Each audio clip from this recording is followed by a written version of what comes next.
Muy buenas tardes con todos y con todas. A continuación, con la presentación de la parte de Ecuador, tenemos el establecimiento de tarifas para las áreas protegidas del Sistema Nacional de Áreas Protegidas del Ecuador. Voy a proceder a compartir mi presentación para que me pueda ir acompañando y ustedes puedan visualizar la información que tenemos para ello, ¿no? ¿Me permiten un momentito, por favor? Para esta presentación, cuatro puntos a tratar: la introducción, el contexto histórico normativo, las recomendaciones metodológicas para implementación de tarifas y el aprendizaje de Costa Rica. Sin embargo, eh, quisiera pausar un momento para considerar que este trabajo ha significado un desafío bastante interesante para el equipo de Como Consulting, sobre todo para poder conocer todo el bagaje histórico e importancia técnica de los procesos de mecanismo de sostenibilidad financiera que ha ido desarrollando el Ministerio del Ambiente, Agua y Transición Ecológica a lo largo de los últimos años. Prácticamente estamos hablando de 20 años de experiencia de análisis, de prueba-error, de evaluaciones técnicas muy interesantes que se han ido desarrollando. Hacia el año 2005 se empezaron los primeros estudios para mejorar el financiamiento del Sistema Nacional de Áreas Protegidas. Luego de una década, hacia el año 2012 aproximadamente, se constituye todo el tema de la gratuidad de áreas protegidas y se visualiza que este mecanismo contribuyó significativamente a un incremento en la visita y conocimiento en especial de todos los ecuatorianos sobre lo que significan las áreas protegidas. Sin embargo, cabe mencionar que las necesidades de gestión y manejo de las áreas protegidas, y sobre todo ustedes como administradores, técnicos de las áreas protegidas y también funcionarios de planta central, requieren fortalecer estos mecanismos de sostenibilidad financiera, por lo que se han generado algunos insumos técnicos y proponen retomar el cobro al ingreso de las áreas naturales protegidas, ¿no? Existieron proyectos a lo largo de este tiempo, sobre todo este proyecto de sostenibilidad financiera, donde se valoró económicamente el Sistema Nacional de Áreas Protegidas y una contribución especial del sector de turismo y de la generación de hidroelectricidad. Hacia el año 2016 se refinaron los estudios financieros, donde se plantean incluso tarifas diferenciadas para turistas y se realizan análisis de fortalecimiento de la sostenibilidad financiera del SNAP. Hacia el año 2016, una iniciativa bastante interesante sobre sostenibilidad, finanzas para la biodiversidad, que plantea el BioFin a través de la reactivación de las tarifas de ingreso. Esto con la finalidad de asegurar que los recursos financieros generen una gestión efectiva hacia las áreas protegidas, ¿no? En cuanto a el objetivo principal de esta presentación, tenemos contextualizar la importancia del turismo en áreas protegidas y las tarifas como mecanismo clave para la sostenibilidad. En cuanto a datos relevantes, tenemos que aproximadamente en los últimos 5 años se han generado más de 5 millones de visitas en áreas protegidas. El impacto del turismo en la conservación de la biodiversidad y generación de ingresos y también el impacto de la gratuidad. En este análisis de todo el contexto histórico normativo, mencionaba que aproximadamente son 20 años de revisión literaria, de insumos muy importantes, insumos que incluso han llegado a ser normativa del Estado, ¿no? Hacia el año 93 tenemos la implementación de cobro de tarifas de ingreso en el Ecuador. En el 1994, el aún INEFAM, a través de un decreto ejecutivo, establece ya tarifas de acceso. En el 2003, en el libro 9 del texto unificado de legislación ambiental secundaria, el TULAS también establece ya tarifas un poco más centradas en las áreas protegidas eh, vigentes en ese entonces. En el año 2011 tenemos este acuerdo ministerial 221, donde se reforman los valores de tarifa de ingreso en áreas protegidas. Ya empieza a haber un cambio por todo este contexto de aproximadamente unos 8 años desde la implementación inicial de las tarifas de ingreso. Hacia el año 2012 es el punto de quiebre donde se considera que a través del Acuerdo Ministerial 006 se establece la gratuidad de áreas protegidas del PANE, exceptuando Galápagos, y se incluye el valor cero para tasas de filmación en áreas protegidas. En el 2013 tenemos la implementación del Sistema de Información de Diversidad, el módulo turismo, y aquí vemos un punto bastante importante. Entre el tema de la gratuidad y la implementación del SID, todo el incremento significativo de visitantes y registro de visitantes en las áreas protegidas. Hacia el año 2014 tenemos este procedimiento para el otorgamiento de concesiones y suscripción de convenios de cooperación para el uso, mantenimiento y operación de infraestructura, bienes o servicios turísticos en el patrimonio de áreas naturales del Estado.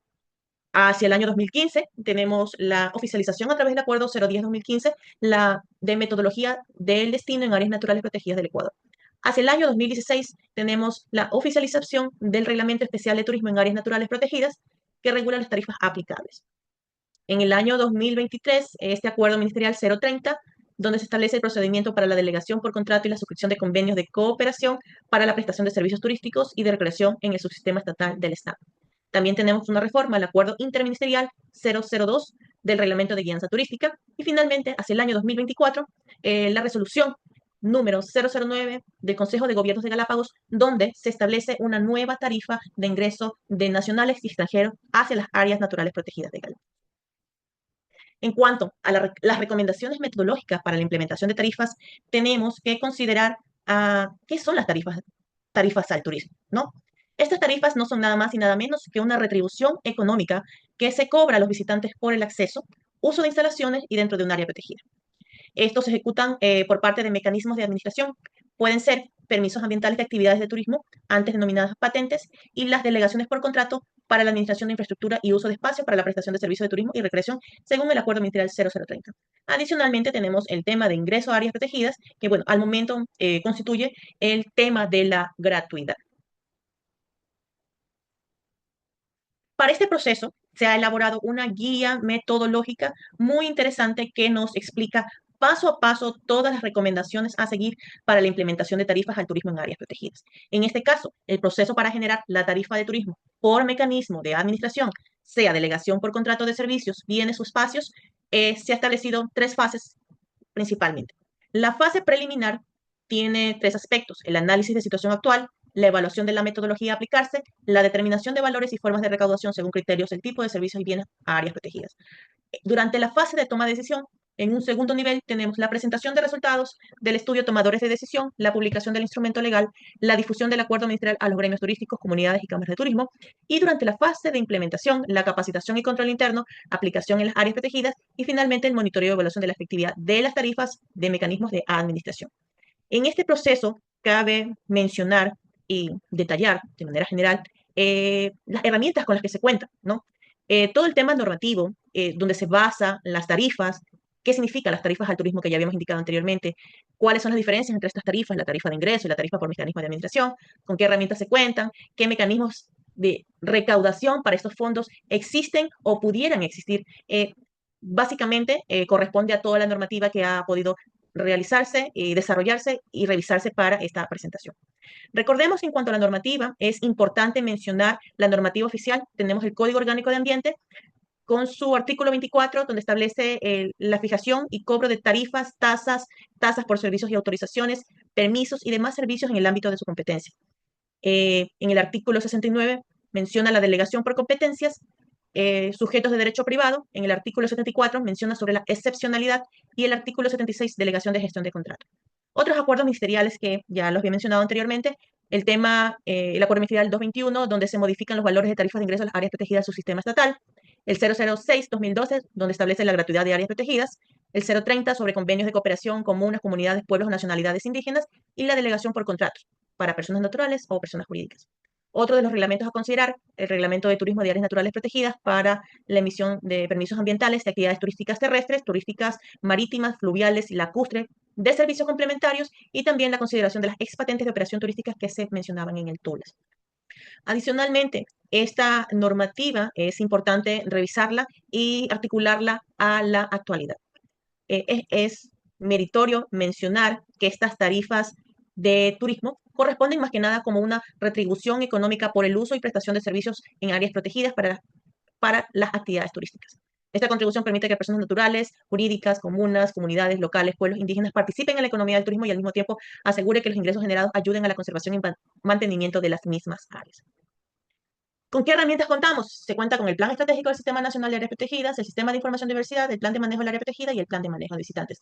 Esto corresponde a la fase preliminar, evaluación a metodología a aplicarse, también con un análisis de lo que ha correspondido en los últimos años sobre las metodologías que se han desarrollado. Entre normativas y propuestas se han desarrollado 6 mecanismos que el Ministerio del Ambiente deberá considerar si las retoma, las actualiza o de cierta manera pues articula con los mejores criterios dependiendo de lo que considere para estos mecanismos de administración, ¿no? Habrá que realizar una actualización del listado de servicios, tipos de bienes o espacios de turismo en áreas protegidas que se desean evaluar y también el volumen de visitantes según datos obtenidos por el SIC. En cuanto a la determinación de valores y formas de recaudación según criterios del tipo de servicio, podemos mencionar que la normativa establece claramente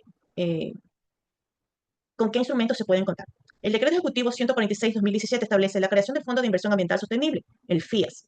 El Código Orgánico, en su artículo 21, establece el Fondo Nacional para la Gestión Ambiental.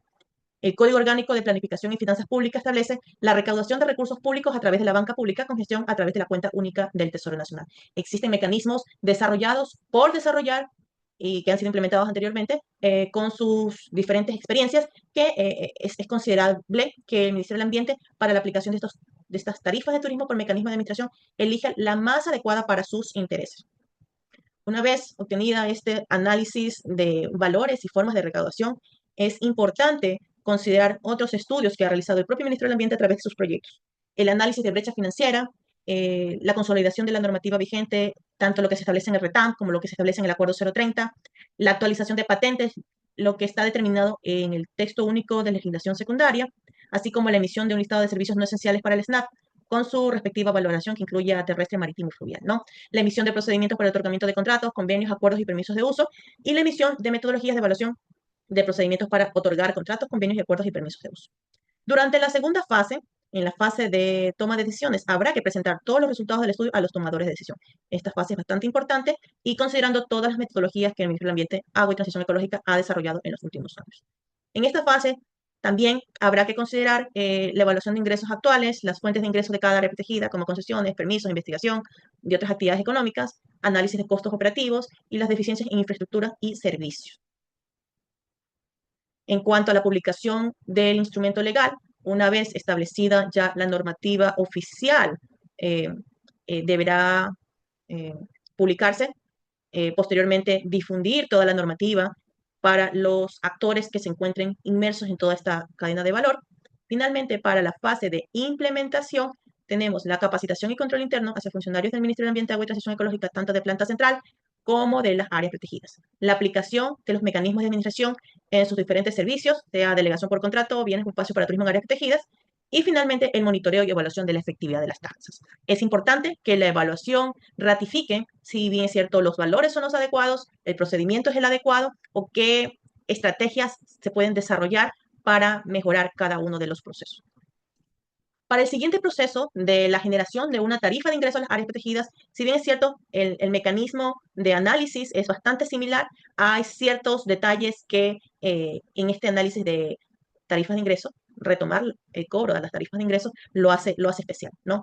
En este proceso tenemos tres fases de igual manera, la fase preliminar, la fase de toma de decisión y la fase de implementación. En la fase preliminar, el análisis de situación actual, las oportunidades y necesidades de las áreas protegidas, revisión de metodologías aplicadas, las formas de recaudación, presentación de resultados a tomadores de decisión, evaluación del impacto y pertinencia de la decisión, recordando que ya tenemos de gratuidad aproximadamente 13 años de este proceso, la publicación del instrumento legal, la aplicación en las áreas protegidas, recaudación de los ingresos y mecanismos de cobro, monitoreo y evaluación de la efectividad de las técnicas.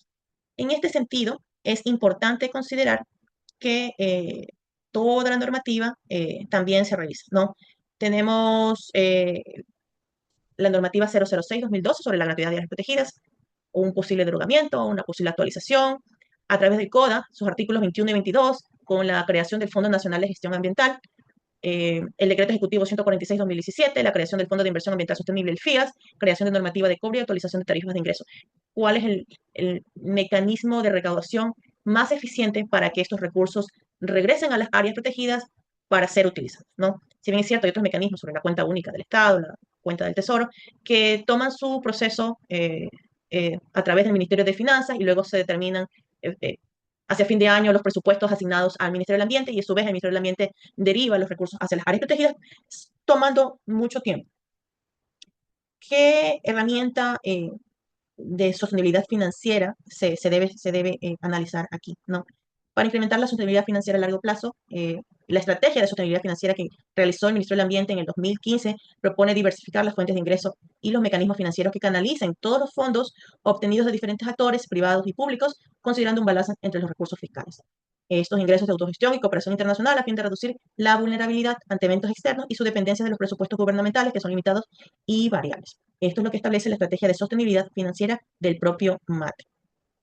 En cuanto a las metodologías aplicadas, se han desarrollado 6 metodologías en los últimos años, bastante interesantes, incluida, entre metodologías y normativas, incluida el tema de por qué Galápagos el año pasado consideró incrementar la tarifa de ingresos hacia sus propias áreas naturales protegidas, ¿no? Durante la fase de toma de decisión, cuando se establezca el mecanismo de recaudación, la metodología que se va a aplicar, la presentación de resultados a los tomadores de decisión, es importante considerar que estos procesos, si bien es cierto, corresponden a un peso político bastante fuerte. Eh, el tema de la gratuidad, como mencionaba, ha durado 13 años y durante 13 años las áreas protegidas eh, no han tenido este tipo de ingresos, ¿no? Para la evaluación del impacto y pertinencia de la decisión, es lo que mencionaba, el análisis financiero, técnico y político. Tiene que ir mucho más allá de la parte política. Ya es un tema bastante fuerte en que las áreas protegidas requieren la diversificación de sus fuentes de ingreso. Para la presentación de resultados a los tomadores de decisión, nuevamente, vuelvo un poquito hacia atrás, es necesario considerar los escenarios, el costo de financiación por parte del área protegida, con esta estrategia de sostenibilidad financiera que ya cuenta el MATE, el análisis de riesgo.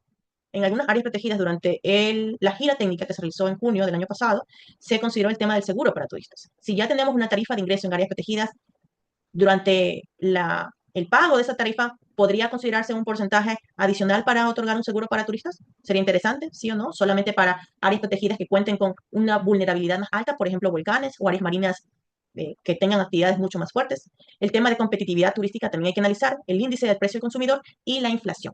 Eh, Estos últimos criterios se deben tomar con pinzas, indicando de que estas tarifas no pueden ser incluso estáticas, sino varían año a año por estos temas del índice de precio del consumidor y de la inflación que todos los años existe. Cuando se realice la publicación al instrumento legal, pues obviamente los valores amparados en instrumentos legales, se emitirá un acuerdo ministerial que establece las tarifas de uso de actividades turísticas y recreativas permitidas en las áreas naturales del PANE, ¿no? Esto es todo un proceso que servirá para garantizar la transparencia y el acceso a la información pública. Como va a haber un gran impacto, la difusión tiene que ser masiva. Finalmente, durante la fase de implementación, la aplicación en las áreas protegidas, la recaudación de los ingresos y mecanismos de cobro y el monitoreo y evaluación de efectividad de las mismas. ¿Qué es lo que se requiere aquí? Tal vez una aplicación, como habíamos mencionado en el taller anterior, porque el SID no puede eh, mejorarse, fortalecerse, hacer un SID.2 respecto a tener un registro vía web en la plataforma eh, para ingreso de visitantes y pago de los mismos para acceder al área protegida, la entrega de documentación física o digital en la caseta o de ingreso al área protegida o a través de un QR de acceso y el cumplimiento de los requisitos, ¿no? Eso a través del usuario. Por parte del técnico del turismo del área protegida, la revisión de listados de los preregistros y también de los que han garantizado el pago, las indicaciones de las reglas para los visitantes y el control del acceso vía QR, ¿no? El tema de la recaudación podría establecerse a través de una plataforma, de igual manera, tipo SIP, con una infraestructura tecnológica que se enlace al sistema financiero. Aquí, dependiendo de cuál forma de recaudación el MATE quisiera establecer, ¿no? A través de su cuenta del propio ministerio, la cuenta única del Estado o del Fondo de Inversión Ambiental Sostenible. Lo más interesante aquí es considerar el mecanismo de retorno financiero hacia las áreas protegidas, ¿no? Finalmente, el tema de monitoreo y evaluación de la efectividad de las tarifas, también considerar que a través de encuestas para medir la satisfacción de los visitantes a las áreas protegidas, uso de metodologías sinópticas para la evaluación de la percepción de los visitantes, análisis de gestión de servicios de acceso y actividades ofrecidas en áreas protegidas. Las áreas protegidas deberán ser mucho más dinámicas, ¿no? La evaluación cuantitativa de las dimensiones del estudio a través de la opinión de los visitantes y finalmente identificación de patrones comunes que afectan a la satisfacción del visitante para mejorar la experiencia. Estrategias de marketing, estrategias de análisis de nichos de mercado, análisis de la demanda, el posible uso de, mencionaba en el taller anterior, hacer ciertas áreas smart o el Internet de las cosas, donde se puedan establecer a través del Internet satelital ciertos sitios que puedan contar con cobertura de Internet para establecer información que se pueda recoger por parte de los visitantes, sean las entrevistas a través de un QR o a través de juegos que existan en los centros de interpretación o este tipo de buzón de quejas que pueda ser gestionado de manera tecnológica a través de estos puntos SMART que pudieran existir en las áreas protegidas. Finalmente, hablando de la experiencia de Costa Rica, tenemos que durante la gira ellos nos pudieron compartir mucha información. Adicionalmente, durante la revisión bibliográfica, podemos mencionar que a través del SIGNAC la gestión del turismo se realiza de manera adecuada. Se cuentan con plataformas tecnológicas que corresponden al SICORE y al CEMEC. Para nosotros es únicamente el Sistema de Información de Diversidad en su módulo de turismo. La innovación en la recaudación de fondos, se cuentan con alianzas público-privadas, la evaluación de la percepción y satisfacción del visitante, sistemas de pagos virtuales y el monitoreo de indicadores, ¿no? Finalmente, la revisión periódica de tarifas corresponde a un análisis cualitativo y cuantitativo como un mecanismo de ajuste periódico en caso de requerirse. Estas son las experiencias de Costa Rica que tal vez pudiera aplicar Ecuador si quisiera fortalecer estos mecanismos financieros de tarifas al turismo. tanto en la parte administrativa de servicios y contratos por delegación y también en la parte de la tarifa al turismo por ingresos de visitantes. Eso corresponde a mi presentación. Muchas gracias. Eh, Cuando se encuentre aprobada, pues obviamente la guía metodológica será compartida a los participantes. Bueno, de mi parte, muchas gracias por su atención y cedo el paso a Giovanna.